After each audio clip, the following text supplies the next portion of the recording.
Govinda. Hello people, నేను మీ Shailu. This is J2 of travel. మీరు అడిగినట్టు మళ్ళీ తిరుపతి అనడానికి ఈ వ్లాగ్ లో ఆన్సర్ ఇస్తా. అలా రూమ్ చెక్అవుట్ చేసి బ్రేక్ఫాస్ట్ చేసి అల్పిరి మెట్ల దాకా ఆర్డర్ తీసుకొని ఉండే.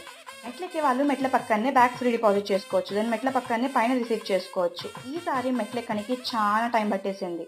ఆయన పిలుపు కోసం చాలా మంది ఎదురు చూస్తారు. అలాంటిది నాకు ఆయన కొండెక్కడం అంటే ఇష్టం. ఆయన మెట్లెక్కి ఆయనను చూడ్డం అంటే ఇష్టం. లైఫ్‌లో ఎంత కష్టం వచ్చినా సరే ఆయనను చూడంగానే అన్నీ మర్చిపోవడం ఇంకా ఇష్టం. మనం అనుకుంటే కాదు, ఆయన అనుకుంటే వెళ్తాం. అందుకే మళ్ళీ తిరుపతి. ఎందుకో తెలీదు. తిరుమలకు వెళ్తే కొండంత బలం. సీరియస్‌గా చాలా వేడిగుండే. అది చూసి నేను తట్టుకోలేకపోయాననుకుంటా. వెదర్ చాలా ప్లెజెంట్‌గా మారిపోయింది. అదే అంటారు కదా, you asked and he gave you. That came true today. More over తిరుమలలో బ్యాచిలర్స్‌కి, అన్‌మ్యారీడ్ కపుల్స్‌కి రూమ్స్ ఇవ్వరు. లాకర్స్ అవైలబుల్‌గా ఉంటాయి. కానీ పీక్ టైం వల్ల అది కూడా దొరకడం చాలా కష్టమైపోయింది. తర్వాత ఫ్రెష్ అయ్యి దర్శనానికి వెళ్ళిపోయి ఉండే. ఆల్మోస్ట్ 2.5 hours లో దర్శనం అయిపోయింది. And wait for the part 3 of travel series and do follow my page.